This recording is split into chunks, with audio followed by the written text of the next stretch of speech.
Welcome to Clearview News Desk. We're reaching you live from Nigeria's capital city, Abuja. First, the headlines.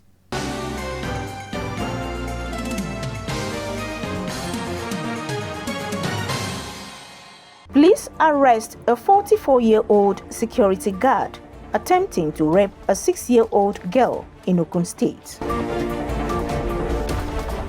Suspected Boko Haram terrorist shoot medical doctor, abduct 5 others in Katsina Hospital.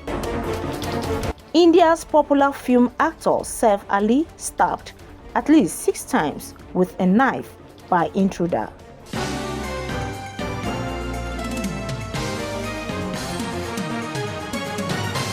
I am Imefon Okun with this and more.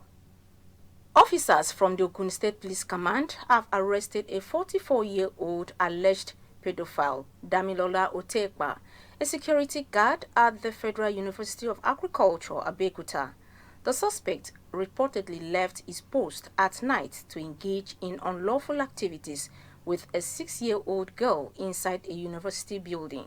In an ex-post this Thursday, the command shared a news report highlighting the suspect who attempted a sexual assault on the girl will have succeeded had it not been for the timely intervention of a female student before he was apprehended. The command's public relations officer, CSP Omolola Odutola, confirmed the arrest and provided further details in a statement issued this Thursday.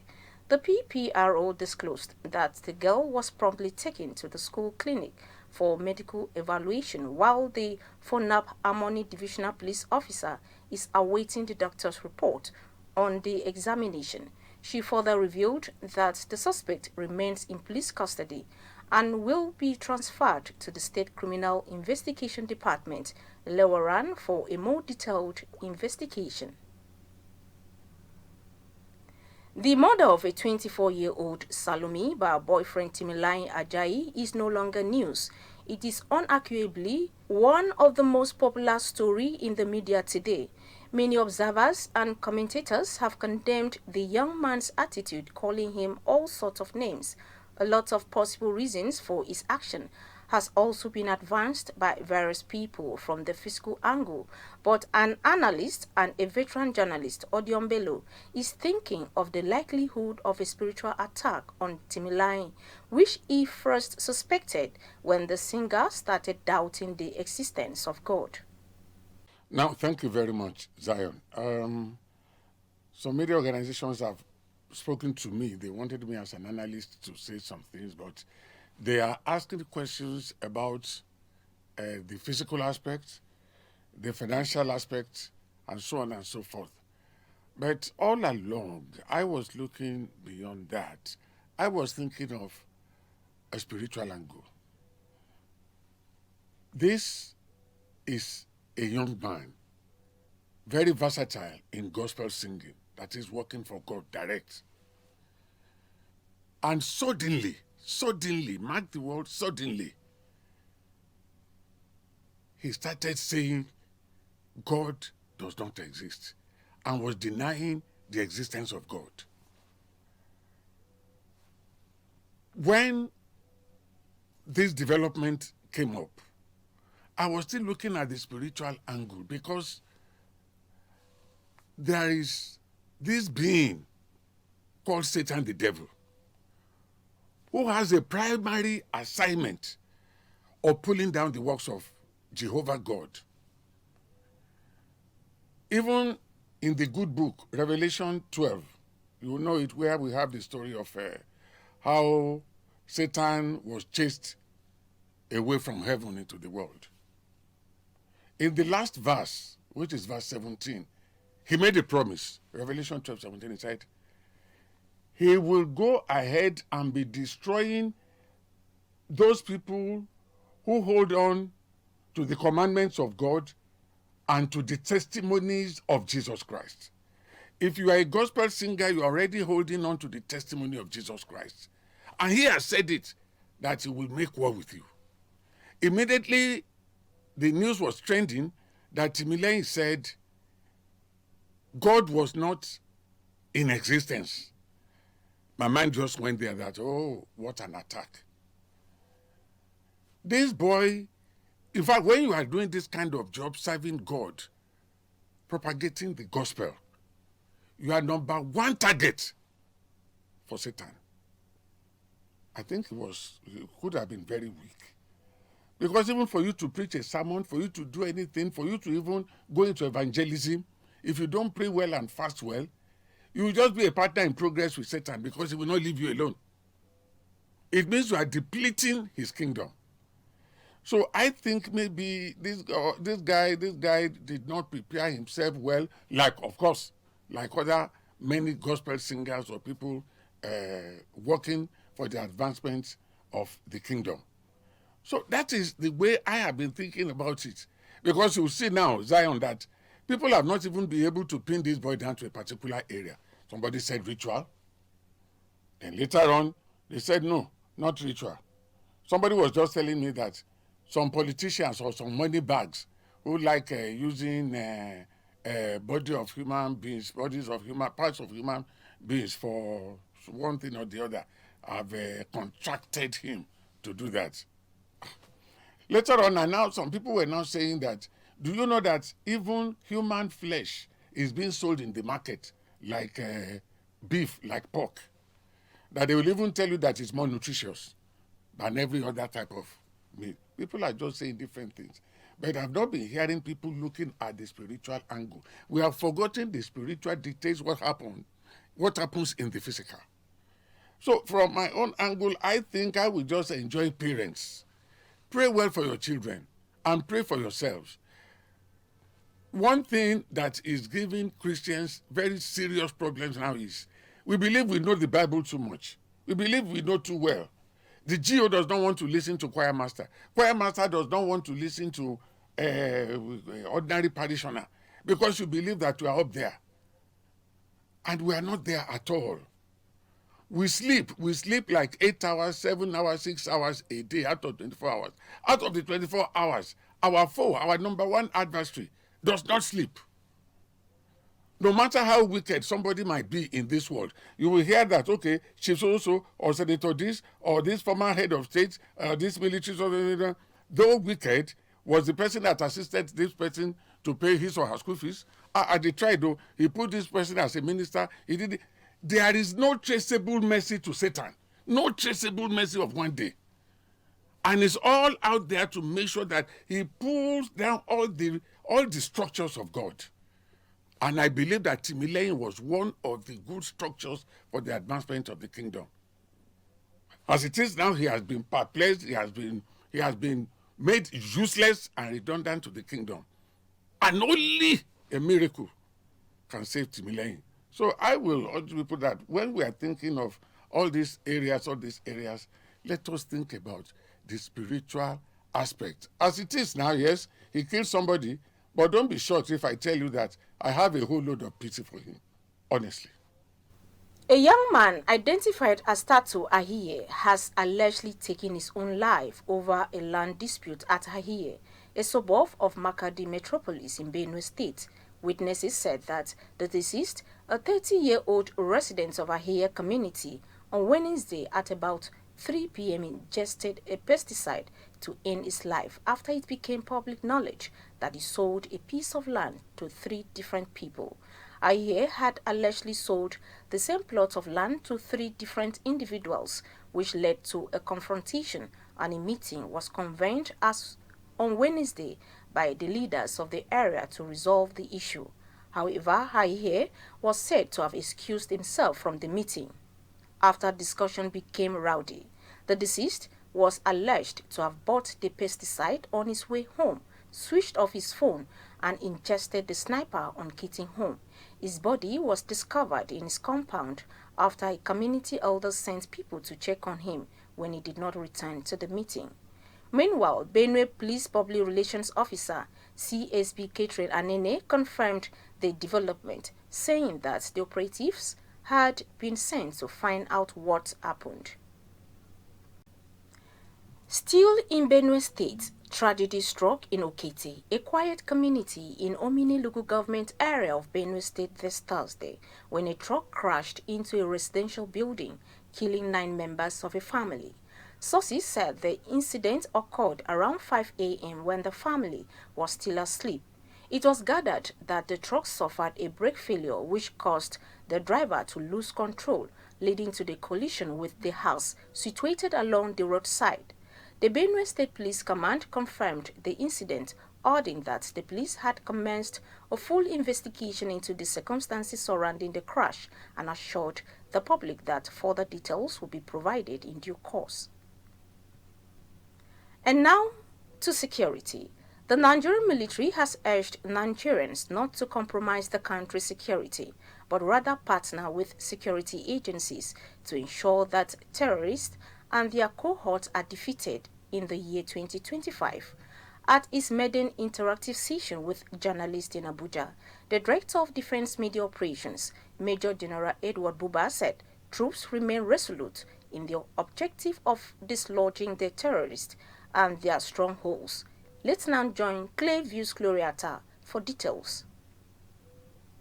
With a renewed vigor to fight against terrorism and insecurity in the year 2025, the Defense Headquarters says its troops are already recording significant progress in the killing of high-profile terrorist leaders, combatants, and other criminal elements scattered across the country, as well as taking hold of their most important assets, such as logistics, administrative, and fighting capabilities, barely 15 days into the new year. At the Defense Headquarters bi-weekly press briefing this Thursday in Abuja, the Director Defense Media Operations, Major General Edward Buba, said troops neutralized 156 terrorists and arrested 464 others operating at different locations across the country. During the period under review, we neutralized 156 terrorists, even as we arrested 464 of them. Troops also arrested 29 perpetrators of oil theft and rescued 181 kidnapped hostages. In the South-South, troops denied the oil theft of the estimated sum of over 623 million naira worth of stolen crude oil. Furthermore, troops recovered 219 assorted weapons and over 2,700 assorted ammunition, the breakdown of which is as follows. We recovered one GPM general purpose machine gun, 68 AK-47 rifles, and one AK-56 rifle, 4 FN rifle, among other items recovered during the week. On the whole, security is everybody's business. Therefore, we must not compromise on security. For if we compromise on security, we compromise everyone's security. Significantly, I will say that as you day for who day for you this year, know that the military day for you, day for us. Major General Edward Buba also reeled out some notable successes in aerial surveillance across different local government areas occupied by terrorists. Now, the air component of Operation Hardenkei, following credible reports and confirmatory intelligence surveillance and reconnaissance, carried out air interdiction on terrorists located at Wulade in Gwaza local government area of Borno State. The air component operation of Operation Hardenkei was conducted on the 6th of January and terrorists on gun trucks were sighted, the targets were acquired, and subsequently engaged. Now, battle damage assessment revealed that several terrorists were eliminated, as well as their logistics destroyed as a result of that airstrike. The Defense Headquarters further used the opportunity to call on Nigerians to continuously support the armed forces by providing relevant information on suspicious and illegal activities around their environment. Gloria Atta, reporting for Clearview News. Gunmen suspected to be Boko Haram terrorists have reportedly attacked the Kankara General Hospital in Kankara local government area of Katsina State and shot a medical doctor identified as Murtala in the thigh. It was gathered that 5 other people were abducted by the gunmen before they fled the scene. When contacted for a comment, the spokesperson for the State Police Command, Abubakar Aliyu, confirmed the attack on the hospital and stated that the police successfully prevented the situation from escalating further. Some Nigerians on X.com have urged the state government to enhance security measures to safeguard the lives of residents. In a bid to equip teachers and trainers with the necessary skills and knowledge to impact leadership values to young people, a non-governmental organization, iLead Nigeria, has officially launched the iLead program in Abuja and other parts of northern Nigeria. According to the convener and coach, Mote Olori, the 2-day workshop is aimed at raising a new generation of leaders who will transform learning in Nigeria and Africa. Clearview News correspondent has the details. According to the convener, Coach Mote Olori, the iLead Nigeria is designed to enhance students' leadership values, attitude, and social skills.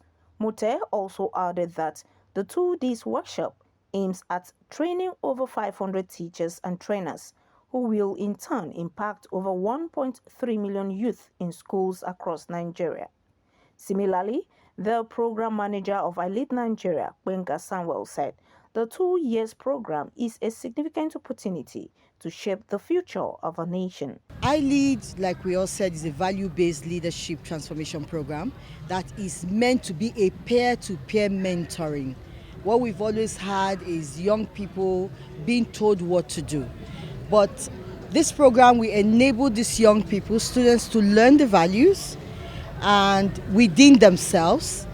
They hold themselves accountable and they will be responsible for whatever action they take from henceforth. So every week they treat one value. They talk about the challenges they've always had in following those values, and they will make commitments to say, I will try to change my attitude.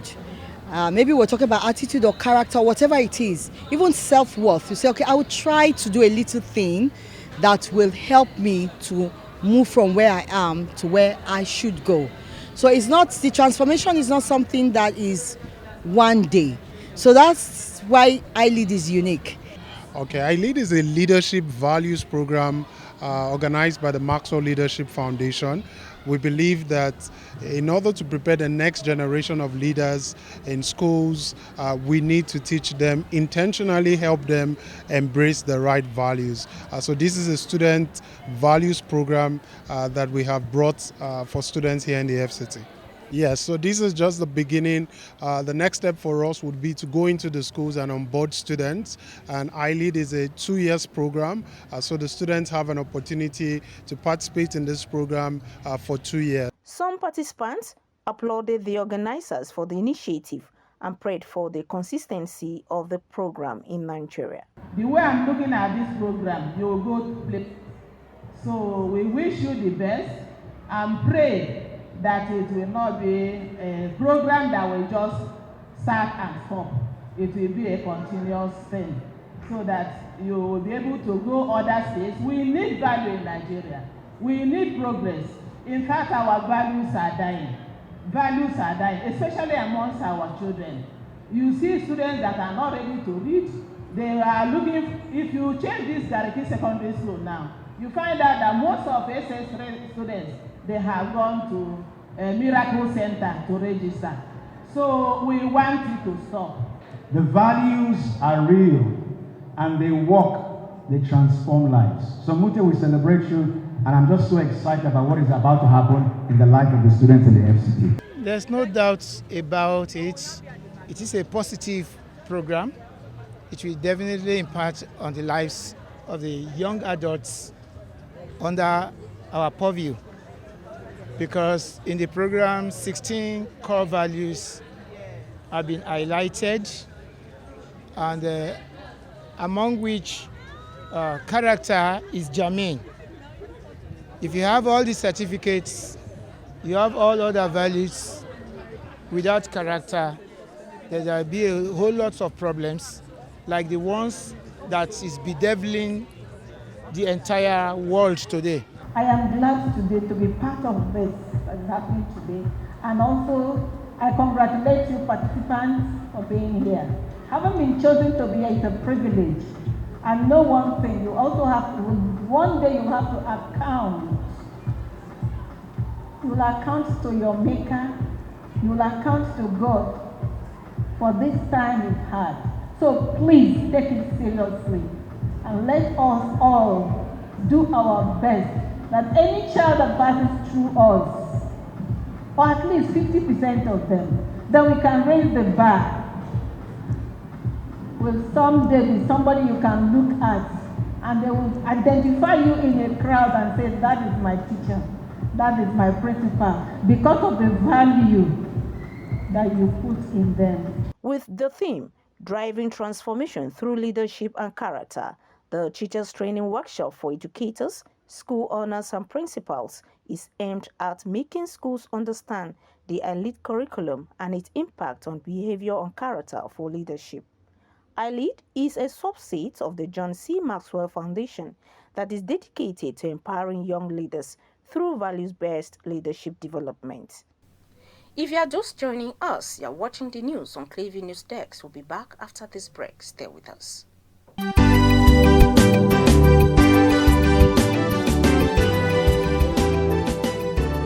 No one, after lighting a lamp, puts it under a bushel. This is therefore a call to individuals, organizations, embassies, political office holders, and more to inform the world about their activities and achievements through documentaries. Here at Clearview, we parade the masters in the business of producing world-class documentaries. Show your stuff to the world by first contacting us through telephone number 0704 244 1177 or email us at clearviewnewsroom@gmail.com. Watch Clearview News at 7 p.m. daily, Monday to Friday on MITV, channel 255, DSTV, and on our YouTube and Facebook pages. Clearview News Desk. We clear the view, one time and for all time. Welcome back. India's popular film actor Saif Ali has been reportedly stabbed at least 6 times with a knife by an intruder who had barged into his house during the wee hours of Thursday. The incident happened inside Ali's house at around 2:45 a.m. in the country's financial capital, Mumbai. The local police said that the intruder barged to the house with the motive of committing a burglary. Meanwhile, the police are yet to apprehend the attacker who fled from the spot after the assault. It was gathered that one female staff of the film actor's team was also injured during the scuffle. Meanwhile, Ali has since been admitted to a local hospital where he received surgeries. According to a statement issued by the hospital, Ali received 2 deep wounds with one near the spine. And that's the news. But before we go, a recap of the top stories.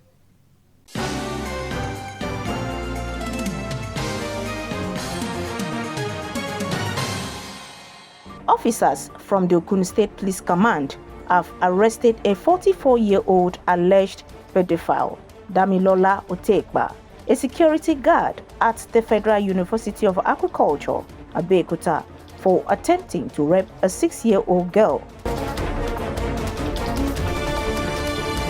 Gunmen suspected to be Boko Haram terrorists have reportedly attacked the Kankara General Hospital of Katsina State, shooting a medical doctor and abducting 5 others. We also told you that India's popular film actor Saif Ali has been reportedly stabbed at least 6 times with a knife by an intruder who had barged into his house during the wee hours of Thursday.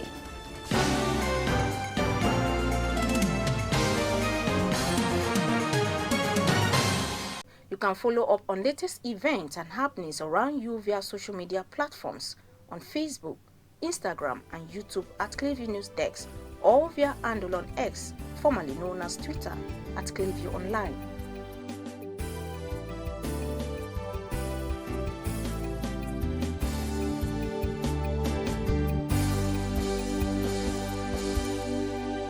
Many thanks for watching. I am Imefonokun.